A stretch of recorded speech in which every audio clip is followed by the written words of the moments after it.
Hi everyone, welcome back to మునా vlogs. SIR నిజంగా అంటే నిజంగా చాలా పరేషాన్ చేస్తున్న అంశం ఏదైనా ఉంటే తెలుగు రాష్ట్రాల్లో రెండు చోట్ల కూడా ఈ ఎస్ఐఆర్. ఎందుకంటే ఎన్యూమరేషన్ ఫామ్స్ ఎవరి దగ్గర ఉన్నాయో వాళ్ళకే క్లారిటీ లేదు. ఎందుకంటే ఇక్కడున్న ఓటర్స్ అనేది ఇక్కడ తాత్కాలికంగా ఇక్కడికి వచ్చి ఓటు వేసినా వాళ్ళు ఇంకో చోట ఉండొచ్చు మైగ్రేషన్ ద్వారా. సో వాళ్ళు అక్కడ లోకల్లో ఉన్న బిఎల్ఓస్ దగ్గర కన్సల్ట్ అవటం, అక్కడ దొరకట్లేదని చెప్పడం, ఇక్కడున్న బిఎల్ఓస్ వాళ్ళని ఐడెంటిఫై చేయడం కష్టంగా ఉండటం, అలాగే ప్రూఫ్స్ లేవని చెప్పడం, మ్యాపింగ్ ఇష్యూస్, ఇలా రకరకాల ఇష్యూస్తో ఇప్పటికే ఆంధ్రాలో అయితే ఇంకా జస్ట్ 10 డేసే ఉన్నాయండి. Just 10 days. అలాగే మన తెలంగాణలో అయితే ఇంకా ఒక 15 డేస్ అయితే ఉన్నాయి అక్కడ.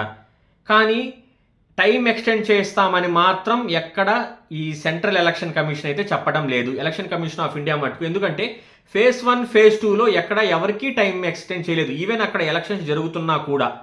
అలాంటిది మన చోట ఎలక్షన్స్ కూడా లేవు కాబట్టి, సో ఎవరికి డిజిటలైజేషన్లో భాగంగా మేము ఎవరికి టైం ఇవ్వలేదు కాబట్టి మీ స్టేట్స్కి ఎందుకు ఇస్తామని అలా ఈ అక్కడున్న ఆఫీస్ వర్గాలు చెప్తున్నాయని చెప్పి మనం పేపర్లో కూడా చూస్తున్నాం. ఎందుకంటే ఫర్ సపోజ్ మనం ఆంధ్ర గురించి చెప్పుకుందాం. ఇక్కడ తీసి మ్యాక్సిమం మన ఆన్లైన్లో ఎన్యూమరేషన్ ఫామ్స్ ఇస్తున్నట్టు చూపిస్తున్నారు. మ్యాక్స్ అనే 95 to 100%, కొన్ని చోట్ల 100% కూడా ఎన్యూమరేషన్ ఫామ్స్ ఓటర్స్కే డైరెక్ట్గా వాళ్ళ ఇంటికి ఇచ్చినట్టయితే ఉంది. కానీ చాలామంది వాళ్ళ ఇళ్లలో దొరకటం లేదు, వాళ్ళ ఇంటికి రాలేదు.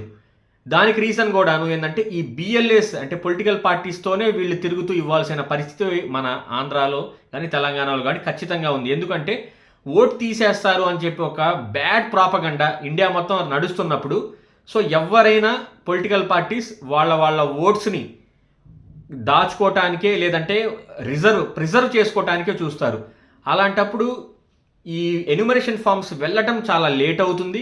అలాగే అక్కడ ఆ హౌస్ హోల్డ్స్లో ఓటర్స్లో ఇచ్చిన వెరిఫికేషన్ ఫామ్, ఈ ఎన్యూమరేషన్ ఫామ్ని ఫిల్ చేసి మళ్ళీ ఫోటో తీసుకొని మళ్ళీ తీసుకొచ్చేటానికి లేట్ అవుతుంది. ఫస్ట్లో ఖచ్చితంగా ఒక పాస్పోర్ట్ సైజ్ ఫోటో ఇవ్వాలని చెప్పినా కూడా ఇప్పుడు కొత్తగా రీసెంట్గా కలర్ ఫొటోస్ ఉన్న వాళ్ళకి ఆ బిఎల్ఓస్కి ఆ ఓటర్ లిస్ట్ ఇచ్చి మరి దాంతోనే మీరు చేయండి అని చెప్తున్నారని ఒక తెలిసిన సమాచారం. అయినా కూడా చాలా వరకు, ఎందుకంటే ఈ అర్బన్ ఏరియాస్లోనే అండి, సిటీస్ కానీ అర్బన్ ఏరియాస్లో ఓట్ అనేది దగ్గరగా సపోజ్ మనం విజయవాడ సెంట్రలే, సపోజ్ విజయవాడలో దగ్గరగా 3 అసెంబ్లీ కాన్స్టిట్యూయన్స్ ఉన్నాయనుకుంటే దగ్గరగా అక్కడ ఒక 600 నుంచి 700 ఈ బూత్ లెవెల్స్ ఉంటాయండి. ఈ అలాంటివి ఎన్ని బూత్ లెవెల్ ఆఫీసర్లు వాళ్ళ ఓటు ఎక్కడుందని వాళ్ళు ఫైండ్ అవుట్ చేసుకోవటం ఒక ఎత్తు అయితే, 2002లో మా ఓటు మ్యాపింగ్ చేసుకోవటం రియల్లీ హెక్టిక్ వీళ్ళకి. 2002లో ఎందుకంటే డిస్ట్రిక్ట్స్ వేరు ఉండొచ్చు, కొన్ని స్టేట్స్ కూడా అప్పుడు ఉమ్మడి ఆంధ్రప్రదేశ్ కదా, స్టేట్స్ కూడా కలిసి ఉండొచ్చు. ఆ బూత్ లెవెల్ అప్పుడు ఆ కాన్స్టిట్యూయెన్స్లో ఉండొచ్చు, ఈ మండల్లో ఉండొచ్చు. వెతుక్కోవటం నిజంగా ఒక ఇబ్బంది అయితే, కొంతమందికి ఆల్రెడీ మ్యాపింగ్ అంటే వీళ్ళ డేటా తీసుకెళ్ళి మ్యాప్ చేయించుకోవాలనుకునేటానికి మీ డేటా ఆల్రెడీ మ్యాప్ అయిపోయిందంటే వాళ్ళు భయపడుతున్నారు. యాక్చువల్లీ సిస్టమ్ చాలా కొంచెం పకడ్బందీగానే యూజ్ చేసుకుని మ్యాప్ చేస్తుంది. అయినా కూడా మేము రాకుండానే మాకు మీ మ్యాపింగ్ ఎలా చేశారనేది మన ఆంధ్రప్రదేశ్లో ఈ ప్రాబ్లం అయితే రన్ అవుతుంది. చాలా ఇబ్బంది పడుతున్నారండి బిఎల్ఓస్ కూడా. మన ఆంధ్రప్రదేశ్లో 99% సచివాలయ ఉద్యోగులే బిఎల్ఓస్. మీ చుట్టుపక్కల మీకు తెలిసిన ఈ ఎంప్లాయీసే, మీరు రోజు చూసే సచివాలయ ఉద్యోగులే. మ్యాక్సిమం యాక్చువల్లీ ఎన్యూమరేషన్ ఫామ్ అనేది ఓటరే ఫిల్ చేయాలి, దానికి సహాయం మాత్రం బిఎల్ఓ ఇవ్వాలి. మన ఆంధ్రప్రదేశ్లో ఈవెన్ వాళ్ళు చాలా దగ్గరుండి రాయిచ్చి మరి ఆ ఎన్యూమరేషన్ ఫామ్ని తీసుకొని ఆ డిజిటలైజ్ చేయడానికి సర్వర్ ఇష్యూస్ ఉన్నాయి కూడా. ఇప్పటికే ఒక 50 మంది దాకా ఆన్ యాన్ యావరేజ్ సస్పెన్షన్ కూడా అయ్యున్నారండి. ఎందుకు ఈ సివిఆర్టీ డిజిటలైజేషన్ చేయట్లేదు కానీ ఇంకేదైనా రీజన్ కానీ పాపం ఇంత చేస్తుంటేనే డిజిటలైజేషన్ అవుతుంది, కొంచెం స్పీడప్ అవుతుందని ఈఆర్ఓస్ కానీ డిస్ట్రిక్ట్ కలెక్టర్స్ కానీ, అప్పటికి ఈ డిస్ట్రిక్ట్ కలెక్టర్స్ ఈ సెంట్రల్ లెవెల్ టీంతో కానీ లేదంటే ఈ చీఫ్ సెక్రటరీస్తో వాళ్ళు మాట్లాడుతూ టైం ఎక్స్టెండ్ చేయమని చెప్తున్నారంటే ఆ డిలే ప్రాసెస్ నిజంగానే అంటే ఆర్గానిక్గానే డిలే అవుతుంది. ఇక్కడ ఎవడి తప్పు లేదండి. అయితే మ్యాక్సిమం ఎక్కడ అంటే డిఫరెన్స్ ఈ మైగ్రేషన్ ఆఫ్ ఓటర్స్ దగ్గరే వస్తుంది. ఈ మైగ్రేషన్ ఉన్నప్పుడు వీళ్ళ ఎన్యూమరేషన్ ఫామ్స్ వాళ్ళ దగ్గర చేరకపోవటం, అవి మ్యాపింగ్ వాళ్ళలో కొంతమందికి మ్యాపింగ్ అవ్వకపోవటం. మీకు ఇంకోసారి మళ్ళీ క్లారిటీగా చెప్తున్నాను. ఇఫ్ సపోజ్ మీ ఓటు 2002లో లేదనుకుందాం, మీ పేరెంట్స్ అప్పటికి సపోజ్ చనిపోయి ఉంటాం కానీ వాళ్ళకి అప్పుడు ఓటు లేకపోతే ఏం జరుగుతుంది అని కదా. మీ ఓటు నిజంగా రాదు. రేపు డ్రాఫ్ట్ లిస్ట్లో మీ ఓటు రాదు. డ్రాఫ్ట్ లిస్ట్లో ఓటు రాదు కాబట్టి ఈఆర్ఓ గారు, మీరు ఈఆర్ఓ గారి దగ్గర లేదంటే ఏఈఆర్ఓ గారి దగ్గర, అంటే అక్కడ మీ మండల ఆఫీస్లో వెళ్ళి మీరు క్లెయిమ్ చేసుకోవాలి. 11 type of documents like passport, date of birth certificate, caste certificate, residence certificate, లేదంటే ఈ బ్యాంక్ అకౌంట్ కానీ ఇలా రకరకాల సర్టిఫికేట్స్, ఈ 11 to 12 సర్టిఫికేట్స్లో మీరు తీసుకెళ్ళి తీస్తే మీ ఓట్ మళ్ళీ రీబ్యాక్ అవుతుంది. ఇది చాలా క్లారిటీగా ఉండాల్సిన అవసరం. ఇక్కడే వస్తుంది ఇబ్బంది అంతా. చాలామంది ఏంటంటే ఈ ఓట్ ఇప్పుడు షిఫ్ట్ చేయాలనుకోవటం. ఇంకోటి ఏంటంటే సీరియస్గా ఎక్కువ డౌట్స్ వస్తున్నది, మ్యారేజ్ అయిన తర్వాత ఇక్కడికి వచ్చేస్తున్నారు. కానీ మ్యారేజ్ అయినా కూడాను ఎక్కడ మీరు మ్యాపింగ్ అనేది తల్లిదండ్రులు లేదంటే గ్రాండ్ పేరెంట్స్తోనే మ్యాపింగ్ చేయాల్సుకోవాలి తప్ప మీరు ఈ మీ హస్బెండ్ ఆర్ వైఫ్తో కానీ లేదంటే మీ అత్త మామల దగ్గర మ్యాపింగ్ చేసుకోవడానికి కుదరదు. ఇది కూడా ఒక పెద్ద హెక్టిక్ ప్రాసెస్. మ్యారేజ్ అయిన వాళ్ళ దగ్గర నుంచి ఎక్కువ మనకి మన వీడియోస్లో ఎక్కువగా ఎస్ఐఆర్ చేస్తాం కాబట్టి మనకి డైలీగా వచ్చే ఈ కమెంట్సేనండి మనం చెప్తుంది కూడాను.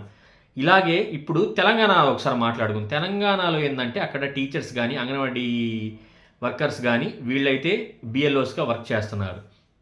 అక్కడ మొహమాటం లేకుండా ఎన్యూమరేషన్ ఫామ్స్ని తీసుకెళ్ళి ఇచ్చేయటం కానీ లేదంటే అక్కడ తెలంగాణ ఇంకా హైదరాబాద్ అయితే కొన్ని వేల ఈ బూత్ లెవెల్ ఏజ్ ఆఫీసర్స్ ఉంటారు. సో అక్కడ మీ 2002లో ఓటు ఎత్తుక్కోవటం అనేది చాలా అంటే చాలా ఇబ్బంది పడేవి. అది ఇప్పటికీ ఎలా చూడాలని కూడా మన ఛానల్లో మనం ఇచ్చాము. ఆ వెబ్సైట్ నుంచి ఎలా చెక్ చేసుకోవాలని చెప్పి లేదంటే ఈసీఐ అనే ట్యాప్లో నుంచి ఎలా చెక్ చేసుకోవాలని చెప్పి. అక్కడ ఏంటంటే ఇంకా వాళ్ళకి ఎన్యూమరేషన్ ఫామ్సే రావట్లేదని చెప్పి పాపం అక్కడ ఇంకో బాధ. ఈ టైం లైన్ తక్కువగా ఉంటాం అంటే 30 డేసే ఇంత హరిబరిగా ఎందుకు చేయాలని చెప్పేది చాలా కామన్ సిటిజన్స్ చెప్తున్నా కూడా, ఓటర్స్ కానీ సిటిజన్స్ కానీ వయసు ఎందుకు ఇంత ఎర్లీగా, మనకేం ఎలక్షన్స్ కూడా లేవు కదా అని చెప్పేది ఒక వాదన అయితే. గవర్నమెంట్ ఏంటంటే అందరికీ ఒకే రూల్ పాస్ చేస్తున్నప్పుడు మనం సపరేట్గా వేరే స్టేట్స్కి ఇంకో రూల్ మేము చేయకూడదు కదా అనేది వాళ్ళ వాదన. 30 డేస్లో సపోజ్ మీ ఫామ్ మళ్ళీ వెనక్కి రాకుండా డిజిటలైజేషన్ అవ్వకుండా ఉండుంటే మీ ఓటు అయితే డ్రాఫ్ట్ లిస్ట్లో రాదు. ఇదే భయం అంతా. ఎందుకంటే తీసేసిన ఓటు మళ్ళీ రీబ్యాక్ చేసుకోవటం ఎంత కష్టమో, ఒకవేళ తీసేసిన తర్వాత అసలు ఏం చేస్తారు వీళ్ళందరినీ అనేది ఇంకో పెద్ద క్వశ్చన్ మార్క్ జరుగుతుంది. అంటే ఎక్కువ దీని మీద సివిఆర్టీ పొలిటికల్ పార్టీస్ చూపించడం, గత ఎలక్షన్స్లో లక్షల ఓట్లు తీసేయడం, ఇవన్నీ చూస్తున్నప్పుడు ఆటోమేటిక్గా ప్యానిక్ అవ్వడం అనేది కామనే.